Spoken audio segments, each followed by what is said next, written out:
Hello and welcome to the chemistry class once again. आज हम पढ़ रहे हैं एनर्जी प्रोफाइल डायग्राम्स यानी ऊर्जा आरेखों के संबंध में कुछ और बातें। इससे पहले एक और वीडियो हमने देखा था जिसमें ऊर्जा आरेख के बारे में हमने जाना था, लेकिन वो एक चरण में संपन्न होने वाली यानी वन स्टेप रिएक्शंस के ऊर्जा आरेख यानी एनर्जी प्रोफाइल डायग्राम के संबंध में था। आज हम पढ़ते हैं मल्टी स्टेप रिएक्शंस यानी एक से अधिक चरणों में चरण वाले जो रिएक्शंस होते हैं, अभिक्रियाएं होती हैं, उनका एनर्जी प्रोफाइल डायग्राम या उनकी जो ऊर्जा आरेख होती है वो किस प्रकार की होती है वो देखने के लिए number of steps in an energy profile diagram is equal to the number of steps in the reaction. तो देखिए, सबसे जो इम्पोर्टेंट बात है वो आपको जाननी चाहिए, वो है नंबर ऑफ पीक्स यानी किसी भी ऊर्जा आरेख में एनर्जी प्रोफाइल डायग्राम में जितने शीर्ष होंगे।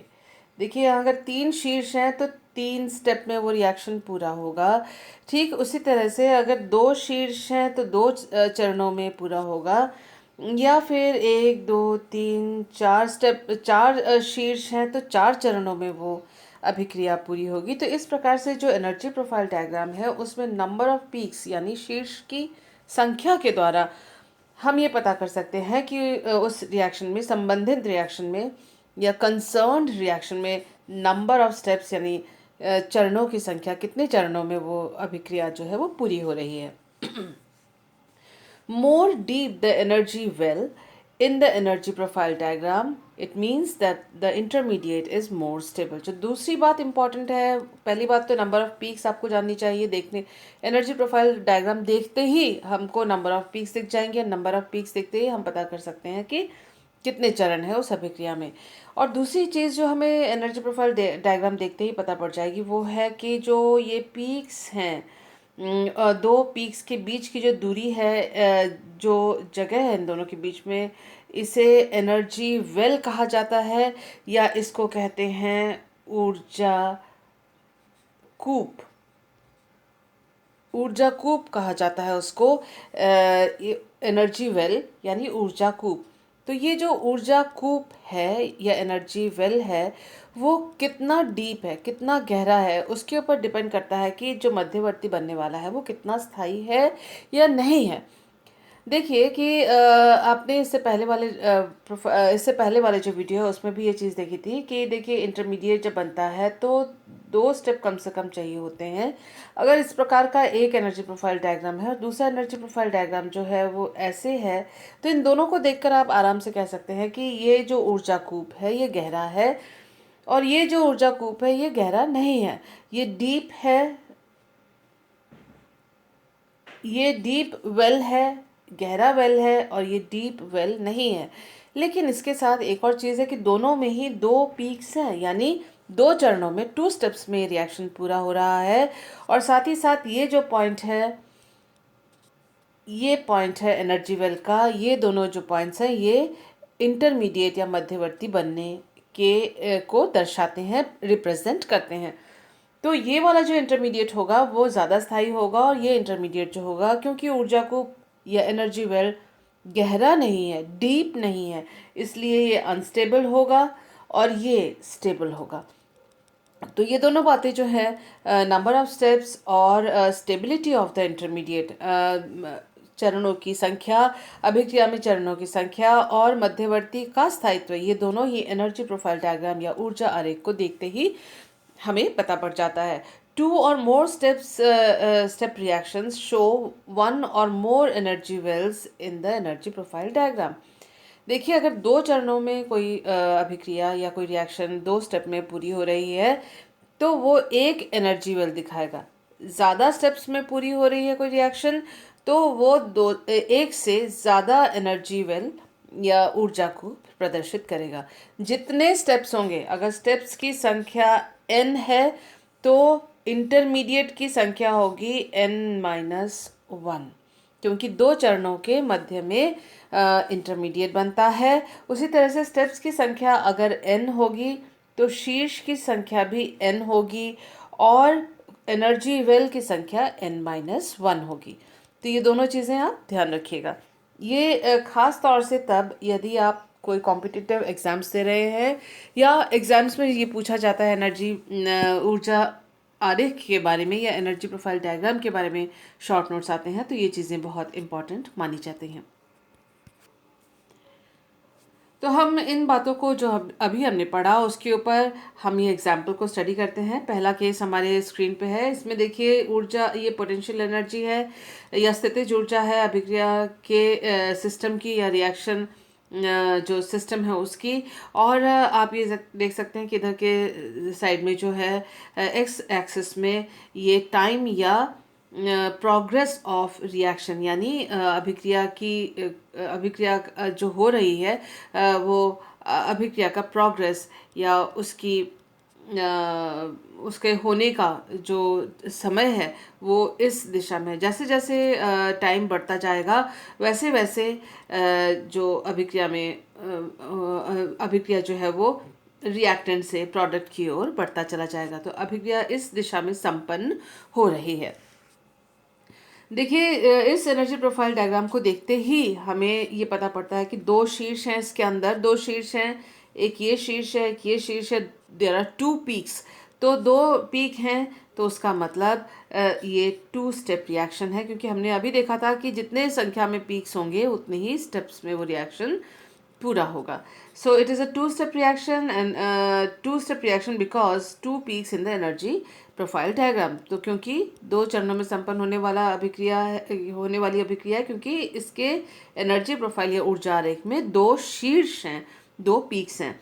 Delta H is negative. देखिए ये डेल्टा एच का मान है, यहाँ पर रिएक्टेंट की ऊर्जा ज़्यादा है और प्रोडक्ट की ऊर्जा कम है। हमको मालूम है कि फाइनल माइनस इनिशियल लिया जाता है जब भी डेल्टा का वैल्यू हम निकालते हैं। तो यहाँ पर डेल्टा जो ये कम है, कम माइनस ज़्यादा वैल्यू अगर निकालेंगे तो नेगेटिव में वैल्यू आएगी। तो ये एक्सोथर्मिक रिएक्शन या ऊष्माक्षेपी अभिक्रिया को प्रदर्शित करती है, क्योंकि प्रोडक्ट रिएक्टेंट से प्रोडक्ट में जब आते हैं तो कुछ ऊर्जा बाहर निकल रही है सिस्टम में से, और इसीलिए ये एक्सोथर्मिक या ऊष्माक्षेपी अभिक्रिया है। Intermediate is formed after first step and it is stable. ये भी देख रहे हैं कि पहले चरण के आखिर में, क्योंकि यहाँ से यहाँ तक फर्स्ट स्टेप है, यहाँ से यहाँ तक फर्स्ट स्टेप है, यहाँ फर्स्ट स्टेप खत्म हो रहा है और यहाँ से यहाँ तक ये सेकंड स्टेप है।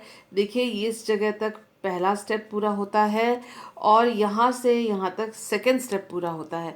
तो पहले स्टेप के आखिर में ऊर्जा कूप है, एनर्जी वेल है, और ये मध्यवर्ती की स्थिति है। ये जो पोर्शन है, ये जो जगह है, पॉइंट है, वो मध्यवर्ती का बनना प्रदर्शित करती है। Intermediate formed is stable. Intermediate जो है वो स्थायी है, क्योंकि ऊर्जा कूप जो है वो गहरा है, डीप है। एनर्जी वेल इज डीप, तो इसलिए इंटरमीडिएट स्थायी है या स्टेबल है। First step is slow, energy of activation is high. देखिए दो एनर्जी ऑफ एक्टिवेशन है। एक तो एनर्जी ऑफ एक्टिवेशन, ये मतलब जो रिएक्टेंट की एनर्जी और ट्रांजिशन स्टेट की एनर्जी के बीच में जो अंतर है वो सक्रिय ऊर्जा या एनर्जी ऑफ एक्टिवेशन कहलाती है। तो सक्रिय ऊर्जा यहाँ पर इतना है, और देखिए दूसरा स्टेप यहाँ से शुरू हो रहा है इंटरमीडिएट से, और उसका ट्रांजिशन स्टेट ये है। दोनों ही स्टेप में ट्रांजिशन स्टेट या संक्रमण अवस्था बनेगी। संक्रमण अवस्था हर रिएक्शन में बनेगी, मध्यवर्ती जो है हर रिएक्शन में नहीं होता है। मध्यवर्ती तभी होता है जब एक से ज़्यादा स्टेप होते हैं रिएक्शन में। तो देखिए संक्रमण अवस्था और स्टार्टिंग पॉइंट जो है उसके बीच की दूरी यहाँ इतनी सी है। Energy of activation second step के लिए सक्रिय ऊर्जा इतनी सी है, और जबकि पहले स्टेप के लिए सक्रिय ऊर्जा इतनी ज़्यादा है, जहाँ से स्टार्ट हुआ और जहाँ जाके फर्स्ट स्टेप खत्म हुआ, जहाँ से स्टार्ट हुआ और जहाँ से ट्रांजिशन स्टेट है। और यहाँ जो सेकंड स्टेप स्टार्ट हुआ और उसका ट्रांजिशन स्टेट ये है। तो सेकंड स्टेप और ट्रांजिशन सेकंड स्टेप के स्टार्टिंग यानी मध्यवर्ती और ट्रांजिशन स्टेट के बीच की जो एनर्जी में अंतर है वो एनर्जी ऑफ एक्टिवेशन इतनी सी है। और जो फर्स्ट स्टेप स्टार्ट हुआ और उसका ट्रांजिशन स्टेट है उसकी एनर्जी ऑफ एक्टिवेशन यहाँ तक है। तो आप देख सकते हैं डायग्राम में जो एनर्जी ऑफ एक्टिवेशन या सक्रियणकारी ऊर्जा पहले स्टेप के लिए वो ज़्यादा है और दूसरे स्टेप के लिए वो कम है। तो इसी वजह से सक्रिय ऊर्जा जितनी ज़्यादा होगी, एनर्जी ऑफ एक्टिवेशन जितना ज़्यादा होगा, वो स्टेप उतना स्लो होगा। तो हम ये कह सकते हैं first step is slow because energy of activation is high, and second step is fast क्योंकि energy of activation is less या low. First step is rate determining step. ये सीधी सी बात है कि जैसे ये एनर्जी ऑफ एक्टिवेशन ज़्यादा होगी और वो स्टेप स्लो होगा, तो ये स्टेप स्लो है तो ये रेट डिटर्मिनिंग स्टेप या अ, अभिक्रिया गति निर्धारण चरण है। ये फर्स्ट है गति निर्धारण चरण, क्योंकि ये स्लो स्टेप है, धीमी गति का चरण है। धीमी गति का चरण इसलिए है क्योंकि एनर्जी ऑफ एक्टिवेशन हाई है, सक्रियण ऊर्जा ज़्यादा है। Energy well is deep, that means intermediate is stable. ऊर्जा कूप जो है वो गहरा है, इसीलिए मध्यवर्ती जो यहाँ बन रहा है पहले स्टेप के आखिर में, पहला स्टेप यहाँ से यहाँ तक, तो उसके आखिर में जो मध्यवर्ती बन रहा है वो स्थायी है। तो इस प्रकार से हम जो एनर्जी प्रोफाइल डायग्राम है उसको एक्सप्लेन करते हैं, उसको पॉइंट्स में लिखें तो बेहतर होगा एग्जामिनेशन के लिए। ये हमारे पास दूसरा केस है। इसमें देखिए ऊर्जा जो हमें इससे पहले और जो हमने देखा है डायग्राम जस्ट केस 1 में अभी देखा है, उसमें और इसमें जो खास अंतर आपको नज़र आ रहा होगा कि ये जो ऊर्जा कूप है वो कम गहरा है, जिससे ये पता पड़ता है कि ये जो मध्यवर्ती पहले स्टेप के आखिर, पहला स्टेप यहाँ से लेके यहाँ तक और दूसरा स्टेप यहाँ से शुरू होके यहाँ तक, तो पहले स्टेप के आखिर में जो मध्यवर्ती बन रही है वो मध्यवर्ती जो है ज़्यादा स्टेबल नहीं है। आप देख सकते हैं कि सक्रिय ऊर्जा जो है मध्यवर्ती और ट्रांजिशन स्टेट की ऊर्जा का अंतर है, तो एक्टिवेशन एनर्जी सेकंड स्टेप का बहुत कम है, यानी बहुत ज़्यादा फास्ट स्टेप है ये सक्रिय ऊर्जा जो है रिएक्टेंट से लेके ट्रांजिशन स्टेट तक जो एनर्जी का गैप है वो काफ़ी ज़्यादा है, यानी पहला स्टेप स्लो है। अगर पहला स्टेप स्लो है, दूसरा बहुत फास्ट है, उसका सीधा सीधा मतलब है कि ये जो स्टेप है फर्स्ट स्टेप वो रेट डिटर्मिनिंग स्टेप है, क्योंकि यहाँ पर एक्टिवेशन एनर्जी बहुत हाई है, उसकी तुलना में एक्टिवेशन एनर्जी यानी सक्रियण ऊर्जा जो है इस अभिक्रिया की सेकंड स्टेप की बहुत कम है। तो ये सारी बातें। दूसरी चीज़ जो हम यहाँ देख रहे हैं कि जो रिएक्टेंट है उसकी ऊर्जा कम है और प्रोडक्ट की ऊर्जा ज़्यादा है, तो डेल्टा एच का मान पॉजिटिव होगा, यानी ये एंडोथर्मिक रिएक्शन होगी, यानी ऊष्मा शोषी अभिक्रिया होगी, क्योंकि डेल्टा एच या कोई भी डेल्टा हम निकालते हैं तो वो फाइनल यानी लास्ट स्टेज है प्रोडक्ट, और इनिशियल यानी स्टार्टिंग वो है जो रिएक्टेंट है उसकी एनर्जी को करके दोनों से माइनस करके हमने डेल्टा एच निकाला है, तो P माइनस आर का निकाला है, तो फिर हमें डेल्टा एच जो है वो पॉजिटिव मिला है, या एंडोथर्मिक या ऊष्मा शोषी अभिक्रिया है, एनर्जी एब्जॉर्ब करता है। अगर डेल्टा एच पॉजिटिव है, देखिए डेल्टा एच अगर पॉजिटिव है तो जो डेल्टा जी का मान नेगेटिव कैसे होगा? डेल्टा जी का मान नेगेटिव ऐसे होगा कि ऐसे में जो डेल्टा एस है उसका मान बहुत हाई होना चाहिए। तो गिब्स फ्री एनर्जी में डेल्टा एस का मान हाई होना चाहिए, इस चीज़ के बारे में भी हमने इससे पहले पढ़ा है, लेकिन एक बार फिर रिपीट कर दूं मैं यहाँ पर कि ये रिएक्शन सामने की दिशा में तभी होगी जब डेल्टा एस का मान जो है वो ज़्यादा होगा, यानी माइनस डी डेल्टा एस का मान इतना ज़्यादा होगा कि गिब्स फ्री एनर्जी जो फ्री एनर्जी चेंज है वो नेगेटिव होगी। तो free energy change negative, delta S का मान ज़्यादा किस लिए होगा? तब जब जो प्रोडक्ट्स जो है वो गैसीय हों, गैसियस हों, पहली बात। दूसरी बात है कि प्रोडक्ट की संख्या, जो मॉलिक्यूल्स की संख्या है वो रिएक्टेंट की संख्या से ज़्यादा हो, या फिर अगर प्रोडक्ट ये जो रिएक्टेंट है वो लिक्विड है तो ये गैसियस हो, और अगर ये गैसीय ही है तो यहाँ पर बहुत सारे गैस के मॉलिक्यूल्स की संख्या रिएक्टेंट मॉलिक्यूल की संख्या से ज़्यादा हो। तो ये सारे पॉसिबिलिटीज़ हैं जिसकी वजह से डेल्टा एस का मान जो है बढ़ सकता है और रिएक्शन फॉरवर्ड डायरेक्शन में या सामने की दिशा में जा सकती है, जिससे कि उत्पाद बन सकता है। चलिए आप हम देख लेते हैं यहाँ पॉइंट्स हमें क्या लिखने हैं। It is a two step reaction because there are two peaks. ये दो चरणों में संपन्न होने वाली अभिक्रिया है क्योंकि इसके अंदर दो एनर्जी प्रोफाइल या ऊर्जा आरेख में दो शीर्ष, दो पीक्स हैं। डेल्टा एच इज़ पॉजिटिव, ये तो it is an endothermic reaction. Delta H का मान पॉजिटिव है, इसलिए ये ऊष्मा शोषी अभिक्रिया है। इंटरमीडिएट इज अनस्टेबल, मध्यवर्ती जो है वो अनस्टेबल है because energy well is not deep, क्योंकि जो ऊर्जा कूप है वो गहरा नहीं है। Energy of activation of step 1 is greater than energy of activation of step 2। तो ये जो energy of activation first step का है और वो energy of activation second step से बहुत ज़्यादा है, इसीलिए first step is slow and rate determining step. इसीलिए पहला जो चरण है वो धीमी गति का चरण होगा और वो गति निर्धारक चरण या RDS होगा। Energy well is not deep, that means intermediate may go back to form products. क्योंकि एनर्जी वेल डीप नहीं है तो एक चांस ये भी है कि ये वापस product may go back to form products. तो एनर्जी वेल डीप नहीं है, इंटरमीडिएट में go back to form reactants होना चाहिए यहाँ पर। लेकिन देखिए यहाँ पर जो है यहाँ से यहाँ की दूरी, यहाँ से यहाँ की दूरी वो ज़्यादा है, यहाँ से यहाँ की दूरी कम है। तो जो अभिक्रिया है वो सामने की दिशा में आसानी से होगी। तो ये जो अनस्टेबल है इंटरमीडिएट वो फट से प्रोडक्ट बनाएगा, ना कि फट से रिएक्टेंट बनाएगा। अगर ये इस तरह से होता, देखिए अगर ये वाली जो पोर्शन है उसका एक और मैं आपको दिखाती हूँ कि खूब खूब एनर्जी ऑफ एक्टिवेशन हाई है और यूं है। तो ऐसी स्थिति में जो रिएक्शन होती, यहाँ जो इंटरमीडिएट है वो अनस्टेबल है, ऊर्जा खूब गहरा नहीं है। तो यहाँ से यहाँ जाने के लिए ऊर्जा कम चाहिए, यहाँ से यहाँ जाने के लिए ऊर्जा ज़्यादा चाहिए। तो उस ऐसी स्थिति में अगर इस तरह का ऊर्जा आरेख आपको मिले तो ऐसी स्थिति में आप कहेंगे जो इंटरमीडिएट है वो रिएक्टेंट बना सकता है। लेकिन ये स्थिति यहाँ पर रिवर्स है, यहाँ पर ये पास है, ये ऊंचा है, इसकी ऊंचाई कम है, यानी सक्रियणकारी ऊर्जा जो इंटरमीडिएट को यहाँ से प्रोडक्ट बनाने के लिए चाहिए वो कम है। इसलिए जो ये रिवर्सिबल रिएक्शन होने के बावजूद सामने की दिशा में जाएगा ज़्यादा और यहाँ बैक साइड में ये कम जाएगा। तो जो इंटरमीडिएट है उससे जो पीक्स हैं एक्टिवेशन एनर्जी उसकी कितनी ज़्यादा चाहिए उतना स्लो होगा, और कितनी कम चाहिए, जितनी भी कम चाहिए होगी वो रिएक्शन उस डायरेक्शन में ज़्यादा बढ़ेगा। तीसरा केस देखते हैं। देखिए यहाँ पर there are two peaks, hence it is a two step reaction. दो शीर्ष दिख रहे हैं, दो स्टेप रिएक्शन है। Energy of activation of one is less than energy of activation of two step, second step. देखो ये एनर्जी ऑफ एक्टिवेशन पहला स्टेप का है, पहला स्टेप यहाँ से यहाँ तक खत्म होता है, दूसरा स्टेप यहाँ से शुरू होकर यहाँ खत्म होती है।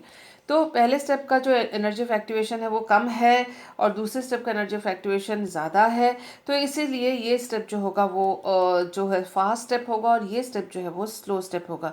तो सेकंड स्टेप जो है, द्वितीय चरण जो है वो गति निर्धारक चरण है, क्योंकि ये स्टेप स्लो है, क्योंकि इसकी एनर्जी ऑफ एक्टिवेशन या सक्रियणकारी ऊर्जा जो है वो ज़्यादा है। Stable intermediate is formed after first step. तो पहले स्टेप के आखिर में जो इंटरमीडिएट या मध्यवर्ती बनता है वो स्थायी है, क्योंकि ऊर्जा कूप जो है वो गहरा है। Delta H is negative, it is exothermic reaction. देखिए ये रिएक्टेंट और प्रोडक्ट के बीच की एनर्जी जो है यहाँ पर डेल्टा एच से दिखाई गई है, तो वो नेगेटिव है। नेगेटिव का मान नेगेटिव इसलिए क्योंकि ये लेस माइनस मोर, तो नेगेटिव आएगा। तो ये एक्सोथर्मिक रिएक्शन है। फर्स्ट स्टेप में भी रिवर्सिबल, पहला स्टेप जो है वो रिवर्सिबल हो सकता है। क्यों हो सकता है? अभी आपको बताया था मैंने कि यहाँ से यहाँ जाने के लिए ज़्यादा एनर्जी चाहिए, यहाँ जाने के लिए कम एनर्जी चाहिए। यहाँ से अगर हम यहाँ जाएं तो ज़्यादा एनर्जी चाहिए, यहाँ से अगर यहाँ जाएं तो कम एनर्जी चाहिए। उसका मतलब है कि यहाँ से यहाँ जाना आसान है, तो पहला स्टेप रिवर्सिबल हो सकता है। तो ये इस एनर्जी प्रोफाइल डायग्राम से ये सूचना भी हमें मिलती है। चौथा केस देखते हैं। देखिए चौथा केस ये थ्री स्टेप रिएक्शन है, क्योंकि इसके अंदर तीन पीक्स हैं। एक्सोथर्मिक रिएक्शन है, ये ऊष्माक्षेपी अभिक्रिया है, क्योंकि जो प्रोडक्ट की जो एनर्जी है वो कम है रिएक्टेंट से, तो इसलिए ऊष्मा क्षेपी या एक्सोथर्मिक रिएक्शन है। एनर्जी ऑफ एक्टिवेशन जो है वो फर्स्ट स्टेप की सबसे ज़्यादा है, सेकेंड स्टेप की उससे थोड़ी सी कम है, और सेकेंड स्टेप थर्ड स्टेप की उससे भी कम है। तो जिससे हमें ये पता पड़ता है जो फर्स्ट स्टेप है सबसे ज़्यादा स्लो होगा, क्योंकि इसकी एक्टिवेशन या सक्रियणकारी ऊर्जा ज़्यादा है, तो ये स्लो होगा। और ये रेट डिटर्मिनिंग स्टेप यानी गति निर्धारक चरण ये फर्स्ट स्टेप होगा। Two intermediates are formed. आप देख सकते हैं कि 3 चरणों में संपन्न है। पहला चरण यहाँ से यहाँ तक, दूसरा चरण यहाँ से यहाँ तक, तीसरा चरण यहाँ से यहाँ तक। तो पहले और दूसरे चरण के आखिर में 2 मध्यवर्ती बनते हैं, और ये दोनों मध्यवर्ती स्थायी हैं, क्योंकि ये जो ऊर्जा कूप है ये उथले नहीं हैं, गहरे हैं। Intermediates are stable. Delta H is negative, so forward direction reaction is favoured. क्योंकि डेल्टा एच का मान काफ़ी अच्छा नेगेटिव है, इसलिए अभिक्रिया जो है सामने की दिशा की ओर, यानी प्रोडक्ट का फॉर्मेशन, प्रोडक्ट का बनना फेवरेबल होगा।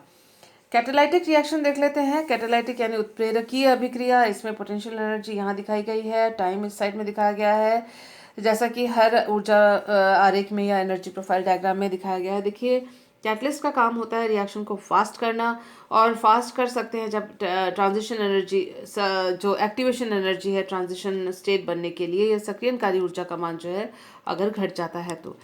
साथ ही साथ ये जानना ज़रूरी है कि कैटलिस्ट जो है वो रिएक्टेंट के साथ एक अलग से कॉम्प्लेक्स बनाता है, इसलिए जो इसका पाथवे, इसका जो पथ होता है अभिक्रिया का, वो साधारण जो रिएक्शन विदाउट कैटलिस्ट, बिना कैटलिस्ट के जो अभिक्रिया होती है उसके पथ से उत्प्रेरक वाली जो पथ होती है अभिक्रिया की, वो दोनों डिफरेंट होती है। यहाँ देखिए अगर कैटलिस्ट नहीं लिया, उत्प्रेरक नहीं लिया, तो संक्रमण अवस्था बनी है, एक चरण में वो अभिक्रिया पूरी हो रही है। लेकिन अगर कैटलिस्ट लिया या उत्प्रेरक लिया तो दो पीक्स आ रहे हैं, यानी दो चरणों में संपन्न हो रही है अभिक्रिया और एक मध्यवर्ती बन रहा है। मोरोवर इसके अलावा जो सक्रियणकारी ऊर्जा या जो एक्टिवेशन एनर्जी है, देखिए यहाँ विदाउट कैटलिस्ट कितनी हाई है, और जबकि यहाँ पर जो कैटलिस्ट के साथ, उत्प्रेरक के साथ जो ये सक्रिय ऊर्जा है उसका मान कम हो जाता है। इस वजह से जो है कैटलिस्ट के साथ रिएक्शन या उत्प्रेरक के साथ रिएक्शन फास्ट हो जाती है। Catalyst bring down the energy of activation of the reaction. Catalyst जो है सक्रियणकारी ऊर्जा का मान घटा देती है, यानी उत्प्रेरक जो है वो सक्रियणकारी ऊर्जा का मान या ट्रांजिशन स्टेट की जो एनर्जी है उसको घटा देती है। Energies of reactant and product remain the same. यहाँ देखने वाली बात यह है कि जो रिएक्टेंट और प्रोडक्ट यानी जो अभिकारक और उत्पाद, उन दोनों की जो ऊर्जा है उसमें कोई परिवर्तन नहीं होता। Catalyst form different transition stage and different intermediates. उत्प्रेरक जो हैं भिन्न प्रकार के संक्रमण अवस्थाएं और भिन्न प्रकार के मध्यवर्ती बनाते हैं, जो कि बिना कैटलिस्ट के संभव नहीं है।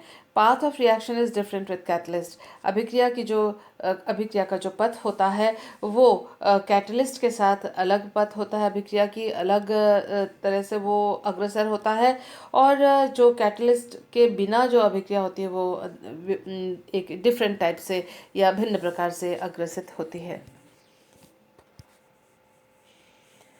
मुझे उम्मीद है कि आज की जो इन्फॉर्मेशन है जो बहुत इम्पॉर्टेंट है, जो आपके फर्स्ट ईयर ग्रेजुएशन से लेकर एमएससी तक इम्पॉर्टेंट है, और ये इम्पॉर्टेंट है आपके कॉम्पिटिटिव एग्ज़ाम्स के लिए भी। तो मुझे उम्मीद है आज के इन्फॉर्मेशन आपको समझ में आई होंगी। ईजी है बहुत। नोट्स बनाते रहिए, पॉज करके वीडियो देखें और नोट्स बनाएं। हिंदी में जो स्टूडेंट्स हैं वो हिंदी में जो बात कही गई है उसको हिंदी में ही लिखें।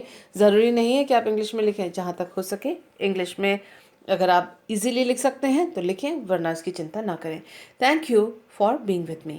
डाउट हो तो ज़रूर पूछें, लेकिन रिपीट करने के बाद, रिपीटेड वीडियो देखने के बाद ही डाउट पूछें, उससे पहले नहीं। Thank you for being with me.